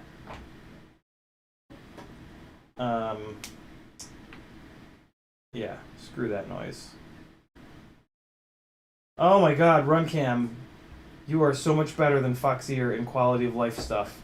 Look at that! So now we go here, and now I struggle to figure out what buttons to push on the goddamn remote control to turn off that OSD element. It's probably just holding the front. Oh, hey, yeah, CiottiFPV.com has a million ways you guys can support me. This is my full-time job, and I do need everybody's help. So whoever just dropped that link, thank you, thank you, thank you. Return, picture adjust, day-night manual, auto white balance, camera reset, exit, save all. All right, so it's not that. What about the up arrow? Let me hold the up arrow. Yeah, there it is. Yeah.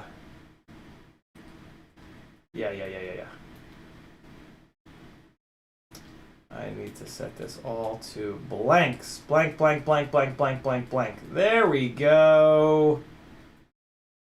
And now we're going to go down to pilot scene personal 4x3, sharp view on, NTSC, gesture off. What the hell does that mean? Huh, that's interesting. So now there's, perfect, no OSD elements.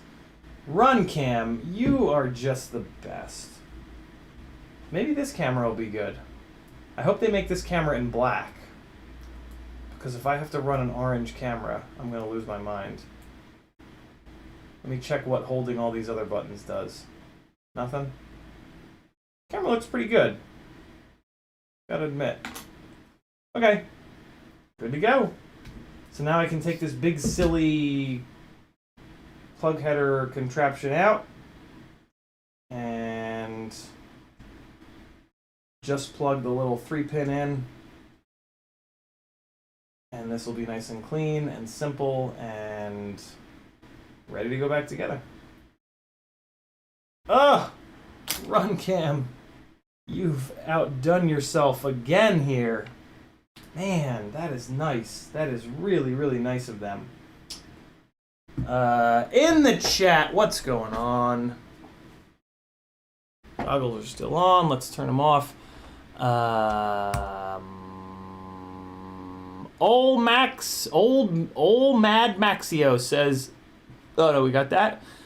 Tiago says, the idea is to increase the motor idle for something like 8 to 10% and allow it to go lower when they need to increase efficiency because they can lower the RPM and don't have to bump it. That's a pretty good description of it. To make that even simpler for you guys, if this is your full range, 100%, 0%, from like 0%, 1%, 2%, 3%, the motors will stall and they'll desync. So you put your motor idle usually around 5%. The new factory setting is 5.5%. But the motors will actually go below that 5.5%.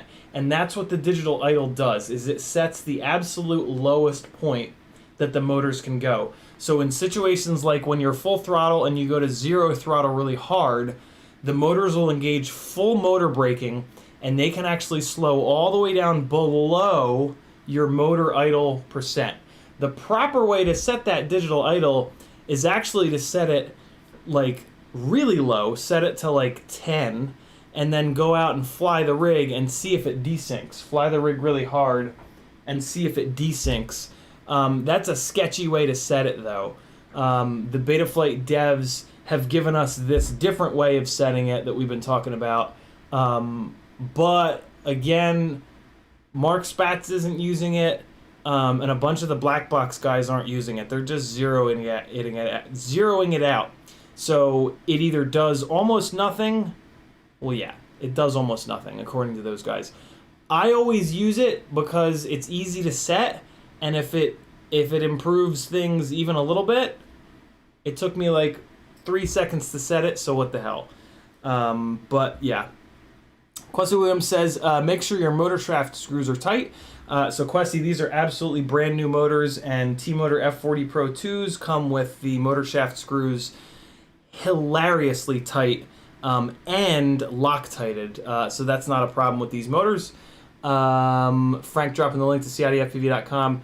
Questy Williams says, what are your go-to FPV cameras and why? Well, I mean, that's what we're trying to figure out here on this stream. I really don't know at the moment. I've been using the RunCam Micro Eagle for about 2 years. That has been discontinued. It's also a very heavy camera. So now I've been diving into these Nano cameras. What I do know is that I don't like the RunCam Phoenix Nano, but just from a space constraint with this frame, this camera is a little bit too deep, and the back of it hits the bottom, hits the top of the base plate. Other than that, this is a great, possibly the best of the Nano cams. I also don't like the Caddx Baby Ratel. For whatever reason, I've been just flying like shit when I fly the rig that has that on it. So thus far, the Foxeer Predator V4 Nano is the Nano cam that when I look at my flight footage, I noticeably fly better on that rig.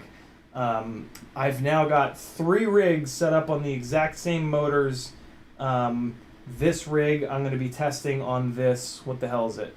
RunCam Racer Nano 2, which is smaller and it's not going to contact the base plate. So maybe this one will be good. I'm going to have 2 of these other rigs on... Oh, I guess not. I guess I'll put one on a toothless. So I guess I'll test Predator versus toothless Nano versus this RunCam Racer Nano. So that'll be the first round of testing, and then I'll swap one of these out for the Predator V5, and I can back that up with a little bit more testing on the Predator V5. But for right now, it's basically going to be a RunCam versus Foxeer test. And there's also that Foxeer T-Rex, but that's kind of expensive. I don't really know if I want to dive into that. I think I just want to kind of pick from one of these cameras and just call it a day and just stay with it. None of these cameras are that much better than each other. It's more important to just pick a camera and stay with it than it is to have the newest, best camera that's 0.01% better than the previous gen.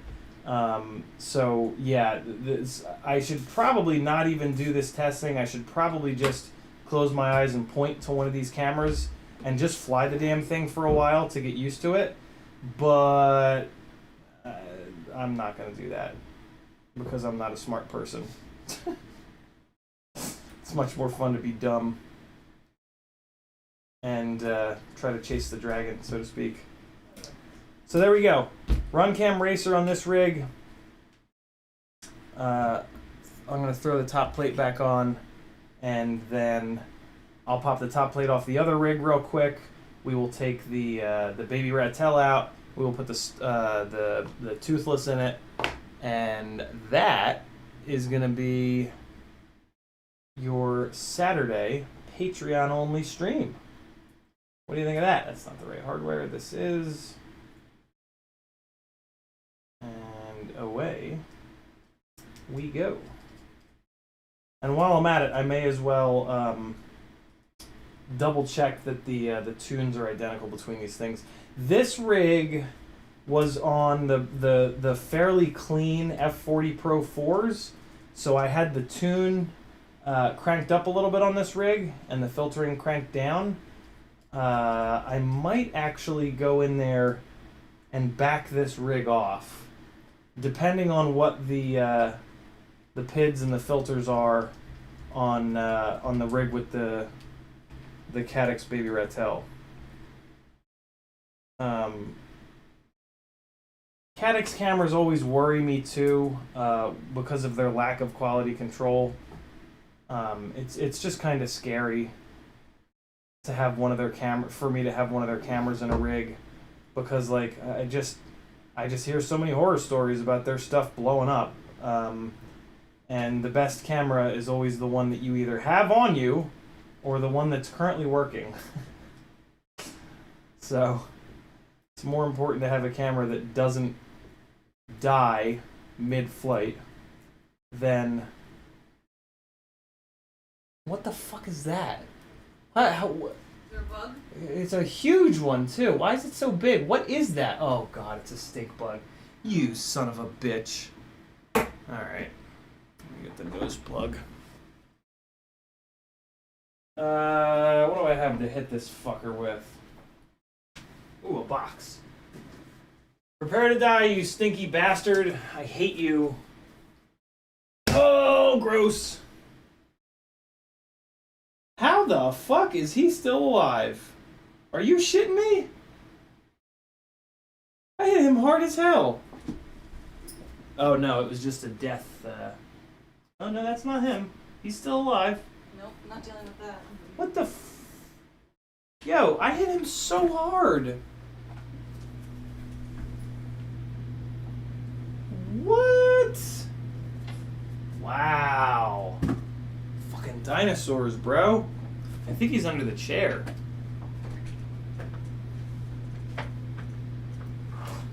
Oh god. What was the last place I saw him fly to?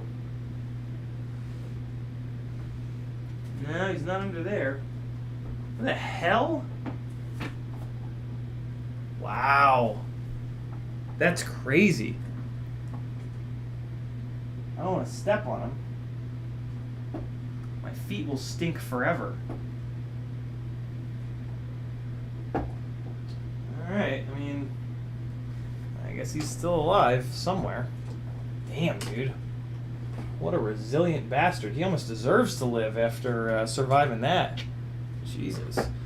Tiago says, I think people aren't using the dynamic min throttle. Probably it can screw the rates.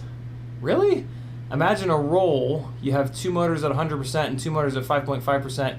You set the dynamic limit lower. The quad will rotate quicker. I wouldn't think so, because the maximum rate is always going to jump in and make sure, maybe like, yeah, I don't know. The way that I understand the rates is that they absolutely never, ever, ever allow the quad to rotate faster or slower than what the rates will have dialed in.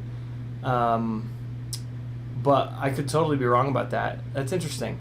Dauntless says, Treaton destroyed 2 planes today and had 2 shitty flying quads. What a day. Oh, the joy of FPV. Tiago says, lots of stink bugs here also. I hate those little shitbags. Good luck with the bug, Michael Scott Rue says. Alright. Get them by the hundreds? Mad Maxio? Yikes, man. That's... You still live there? Fuck that. I'm out. Oh, okay. I can leave this, oh, good. I can leave this mount on. I can put the session mount back on, because I want to do all this testing with sessions. Sweet.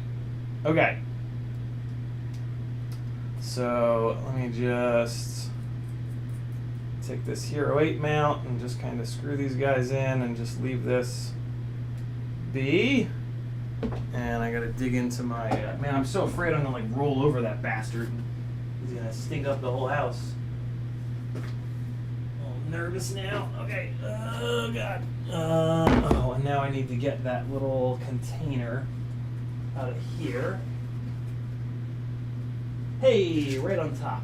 That's what I'm talking about. Perfect. Oh god, so if I fucking step on that little shit. Ugh. Please don't let me step on him, world. Please don't let me step on him. TPU box. Which quad is this? This is the one with the blue standoff, so it gets the dark purple session mount. So let's put these guys in here. Patio Patterson, fresh from Patty's Pub, says, "Hey, I just PayPal'd you a tenner for the Instant Go-To fund. Will it be better than GoPro Session?" Absolutely not, Pat. Well, I mean, I can't possibly imagine that it would.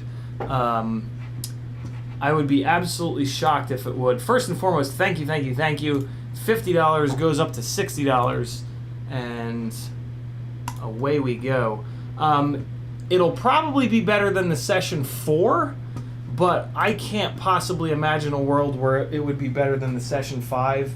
Mainly just because the size of a camera's lens, the size of the glass, has an awful lot to do with the quality of the image. And the Session 5 has a big old lens on it compared to the Insta360 Go 2. So yeah, also the Session 5 has a lot more adjustability in terms of like Pro Tune and stuff like that. So I mean, technically speaking, technology has marched on, and there is a chance that it could hold its own against the Session 5, but I really doubt it. I really do doubt that.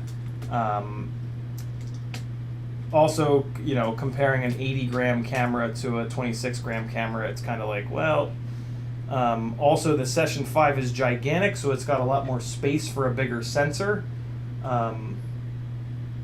I would love one of you guys to look up the difference in the sensor sizes.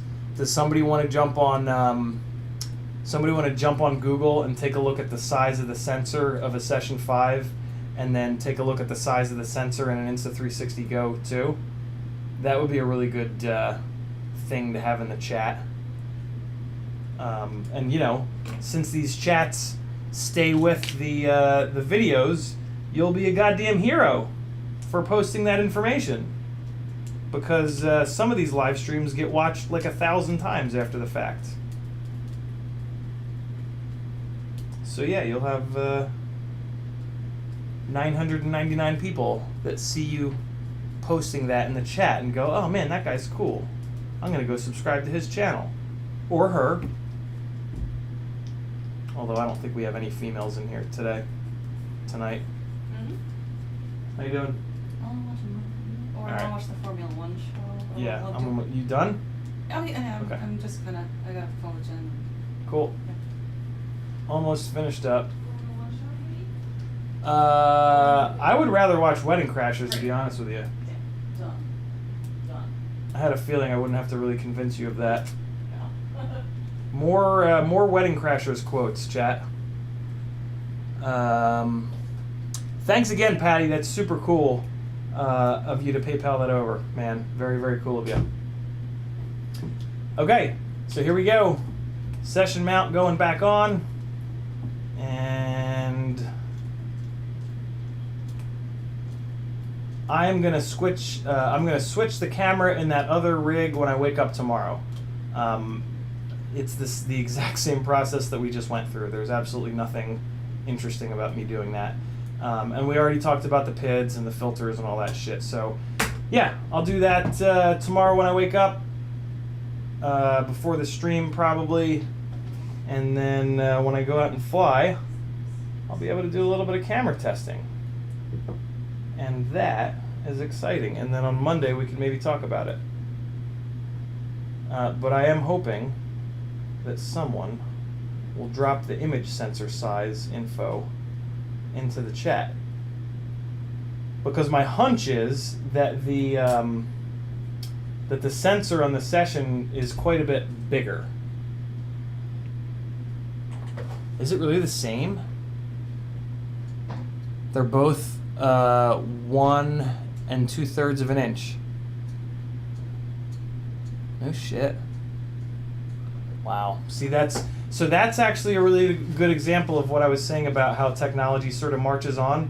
As technology moves forward, they begin to put bigger sensors in smaller cameras.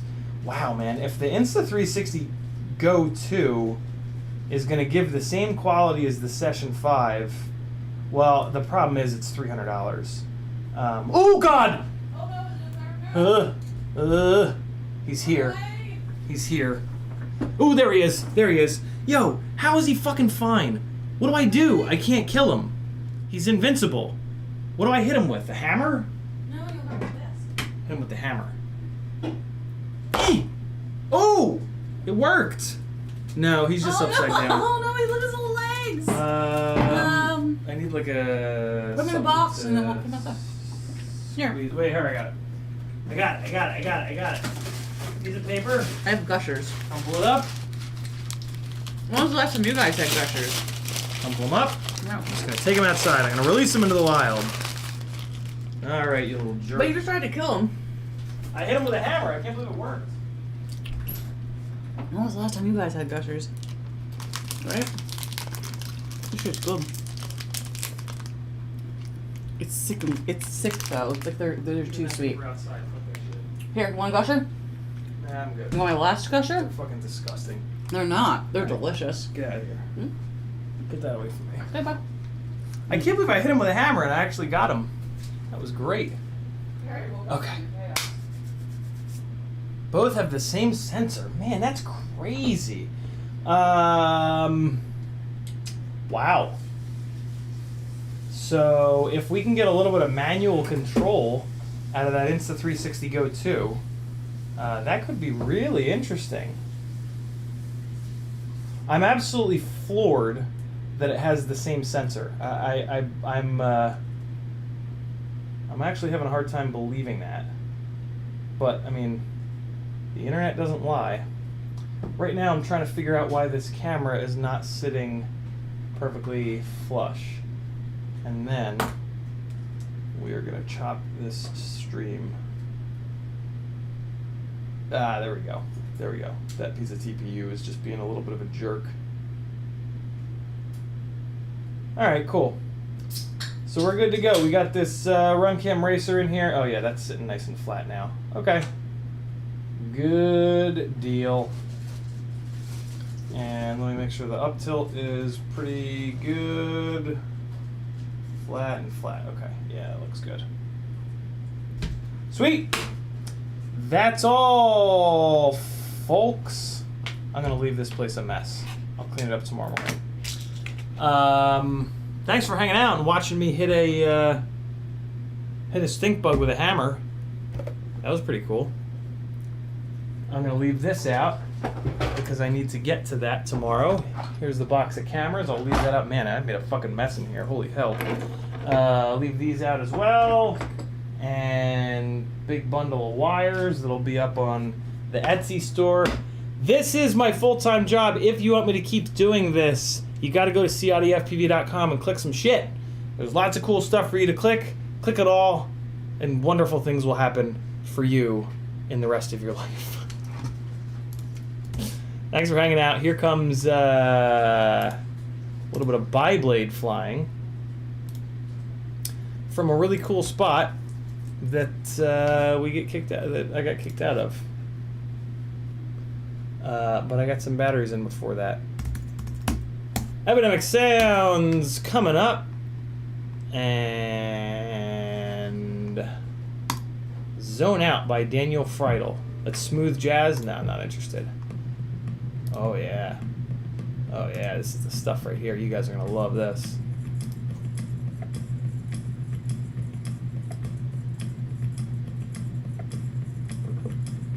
Here comes some bi-blade. Oh, come on, Inna. You're killing me. Here we go. Here we go.